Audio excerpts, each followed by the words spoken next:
Hi, are we live? Let's see here. I think there's a problem with Facebook. So I'm going to share the screen. I'm going to not share the screen. I'm going to share the link to the YouTube section to share that to Facebook.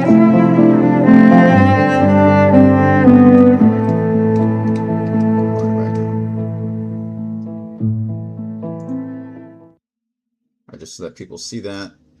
Yeah, I wonder why. Hi, are we live? Why Facebook isn't working? Let's see here. I think there's a problem with Facebook, so I'm going to share the. With that said, screen. I'm going to not share the screen. I'm going to share the link to the YouTube.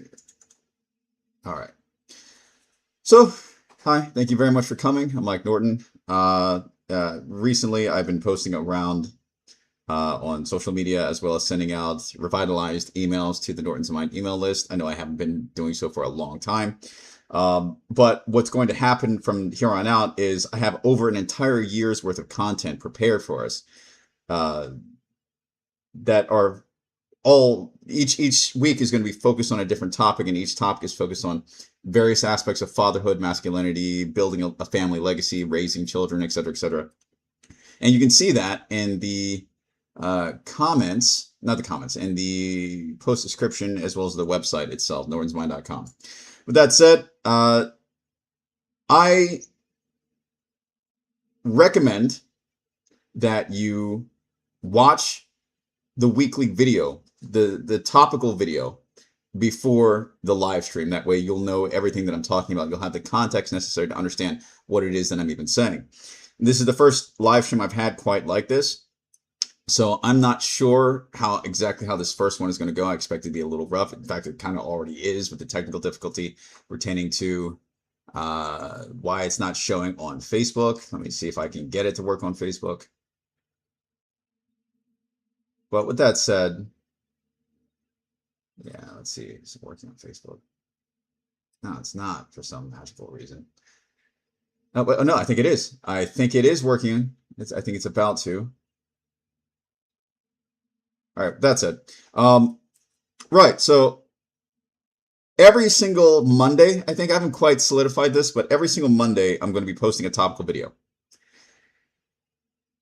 And by topical, I mean for the topic of the week. And then throughout the week, whether it be on Monday, Tuesday, Wednesday, Thursday, or Friday, I'm going to be making posts to sort of garner or catalyze or stoke the fires of the conversation necessary to come up with counter arguments for the thesis of that week's video that we can discuss on the live stream.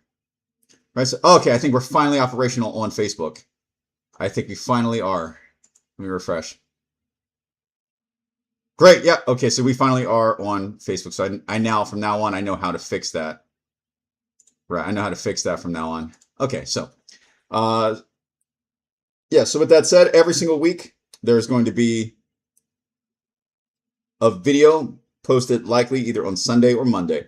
Then we're going to discuss, I'm going to make deliberate planned posts about the topic on Monday through Friday. And then every Saturday, that following Saturday, we'll have the live streams like this very one to discuss the counter arguments. So, and then on Wednesday, there's going to be a weekly newsletter email that reminds people that what they might have missed last week, and then what to prepare for the following week. So with that said, without further ado, I have this week's PowerPoint ready, this week's presentation. So if you haven't already, I highly recommend that you pause this video and you look at the video that I published just yesterday. Now, I know that I just said that I will be publishing on Sundays, but because I'm just getting everything started this first week, or should I say restarted, I just rushed with that first video and just pumped it out yesterday. So if you haven't seen it, totally understandable.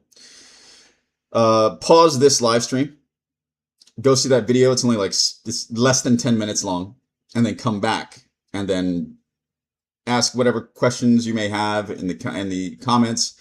while I go through the pre-planned counter arguments to it. And with that, in summation, I basically break down in that video my personal take on raising strong and independent children, what it actually takes. And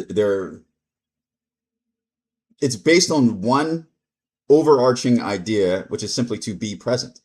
But being present has a variety of different manifestations, such as, but not limited to, being physically present in the room, or maybe not literally in the room, but being physically present for your children, which generally means being in the room or out walking with them outside, spending genuine time with them, not just simply being in the vicinity of your child, but not paying attention to them, not investing your actual energy into them. Because there's a big difference, and children can absolutely, infants can absolutely tell the difference between the two. And that's clinically proven, by the way. The other way is figuratively, being there for them in a variety of different non-physical forms, such as, but not limited to, writing, memoirs, videos, such as what I myself am demonstrating by example by the books that I publish, my YouTube channel itself. I've said many times throughout the years that my primary audience, it even says it on my website, I'm deliberately not trying to go mainstream with my own content. I'm deliberately making my own children the number one target audience for my content, and then whoever else may appreciate the content in the open world, so be it, but I prioritize my audiences in that way. First and foremost, my audience would be my older children when they come of age to really understand the deeper philosophical themes that I discuss in my content. Now, with that said, the first counter argument to this week's video was, your children aren't your succession plan. To that, I say, well, they absolutely can be, right? The key is not, it reminds me, there's a Facebook post that I saw. There's a Facebook post that I saw a few days ago, posted by somebody else, that said that your children should never be the people you 100% rely on in your old age. Now, I'm paraphrasing. That's not exactly what the post said. And I agreed with them on the basis of one key word. And I said that the key word was entitled to. A parent is not entitled to having their children take care of them in old age. A parent is not entitled to having their children as their retirement plan. Because, as always, I will go to my grave championing the free will of the individual. So that doesn't mean that I'm against children taking care of their parents in their old age, right? Like I said, the caveat there, the nuance there is entitled to. I'm not entitled to having my children take care of me or to bear the weight of my own legacy. Instead, it would behoove me to be as good, loving, nourishing, and supportive a parent as possible, in such a way that would inspire them to want to support me, simply because they truly love me that much, because I earned that from them by that time, by that age, right? It's a big, huge difference, and that's what I'm about, right? That's where I basically stand on that issue, right? So no, my children are not my succession plan, but a better way to word that it would be, I hope at least one of them would be, at least one. And that's also why I would say that it's beneficial. It's strategically beneficial for the collective survivability of the family to have more than one child, or as many children as you can afford to, out of respect for the individual free will. Because if I have one son or one daughter, one child, period, that does not want to inherit one of our family businesses, that does not want to carry the weight of my personal legacy, no matter how collective or beneficial I make it for the people of our civilization, however I engineer that legacy to be beneficial for others, not just simply self-serving, regardless, it's still coming from me. Therefore, it is my legacy, so to speak. So if one child doesn't, fine, that's valid. What if maybe your brother does, maybe your sister does, maybe your other brother does, maybe, and so on and so forth, right? So that's why, not just simply for the statistical survivability of a civilization. For a man's legacy, have as many children as you can afford, as you can, and by afford, I don't just simply mean by money. I mean your actual time, your energy, your by resources. I don't just simply mean the tangible monetary value of that. I mean your spirit. I mean your essence. How many children you can possibly support with who you truly are as a person to properly raise them, and be as good to them as possible, so that they want to. Because naturally, there's going to be some part of them that is like you, and there's going to be some parts of them that are not. And the more children you have, and I'm seeing this with my own eyes, some children are more like you, and some children are more like their mother. Some children are more like other ancestors that have nothing to do directly with you or their mother, right? So be good to your children. In summation, that's my response to that. Just be good to them.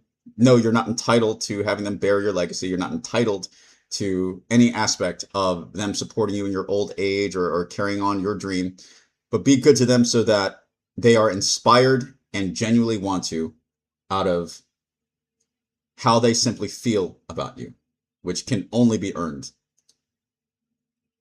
by being a good parent to them. And this is coming from a guy who went no contact with his own parents, with my own parents. So there it is. Next counter argument: inherited wisdom can quietly become inherited fear. To me, I think this is actually a non-argument. I think this is a truism that is dressed as something intelligent, but actually isn't. Like the Christians, I'm not Christian, but the Christians themselves have a common adage that goes, the beginning of wisdom is the fear of God, or the fear of God is the beginning of wisdom. Now, even if you're not Christian, there's a truth there that is universally applicable to basically any culture or any religion, any theology, any point of view across the planet.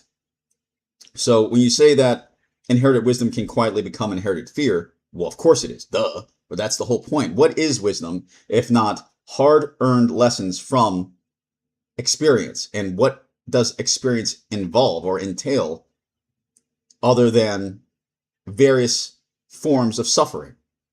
So to bequeath wisdom to your children, I believe, is the highest form of inheritance, the highest value inheritance, because with wisdom, you can build and rebuild your life. Without wisdom, you're inevitably going to just collapse and fail irrecoverably. Next counter-argument: maybe they'll honor you by turning out nothing like you. This is a possibility, because my own father was a kingpin drug dealer. That's common knowledge about me for anyone who follows me, anyone who follows me for any longer than 10 minutes. And part of my life's mission was to not turn out like him, to not be a manipulative, murderous drug dealer that treated people like chess pieces, right? So with that in mind, I know that's why the Kantian philosophy appeals so much to me, because while Kant was an insufferable virgin, an insufferable incel in his time, I do think, after reading quite a bit of his work, that he had some solid points on how a man should conduct himself in a way that is forthright with the world, and not treating people as means to ends, right? Especially not one's own children. So inevitably, there will be flaws. There are flaws to who I am as a person and how I parent my children. But I don't use those as reasons to run away from attempting to do my best with raising my children. I view my own flaws, I view all parents' flaws as their own respective children's call to action and their own respective adventure. A parent's flaws is their children's call to adventure. I've spoken to people who have hesitated, they've resisted having children. And some of them have grown so old that they allowed that insecurity to drive them beyond their fertility window so they can no longer have children.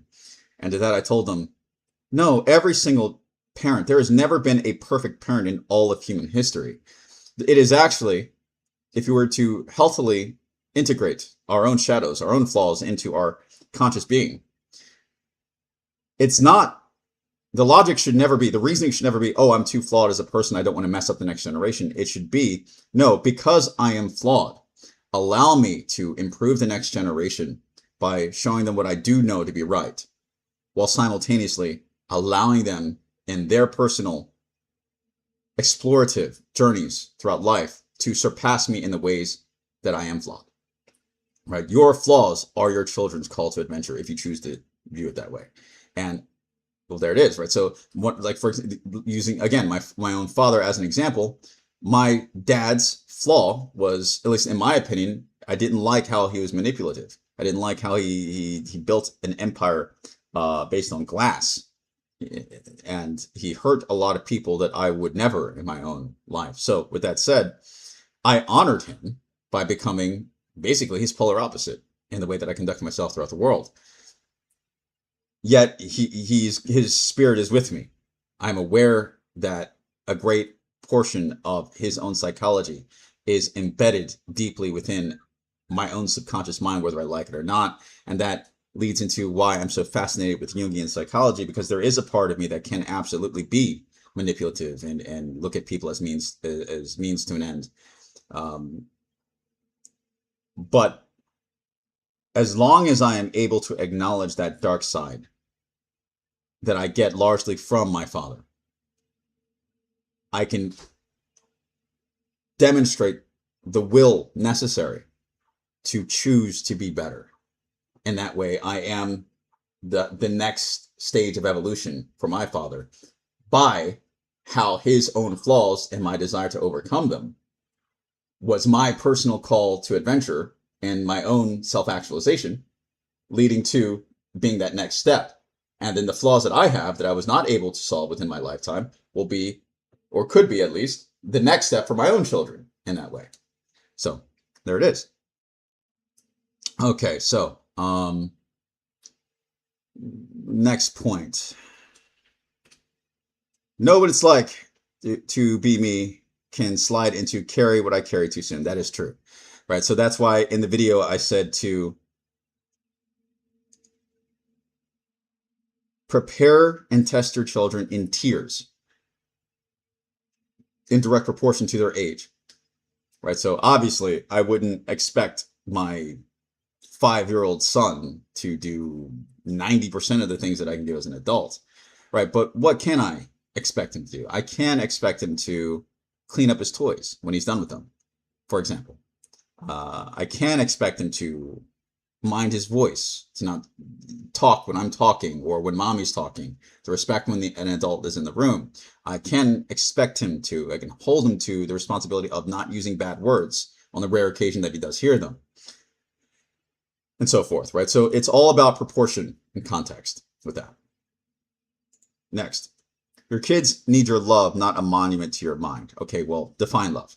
That's what I have to say to that. I define love as the willingness to suffer. So by sharing them my mind, my wisdom, I am giving them, I am showing love in a way, because my mind and what it is capable of wouldn't be so without having suffered. So it takes time to write all this out. It takes time to build all this. And that is a form of suffering. And I'm doing this because I'm willing to do it to guide them in case, like my own father, maybe one day I won't be there for them. Well, inevitably one day I won't be, but hopefully later than sooner. So define love. That's how I would, that's my response to that. Next counter argument. Isn't my way of thinking outdated? No, it's not. Simply because there's rampant dysfunction throughout modern society. That doesn't mean that simply because that's becoming so common that many people determine that to be normal, that my way of thinking is outdated. No, the most successful families do indeed still think this way. Next. Children shouldn't have to feel like they're being graded all the time. Why can't you just be their friend? That's a major trap. That no, you should never strive to be your children's friend, at least not before they are already fully actualized adults. You can either be their parent or you can be their friend.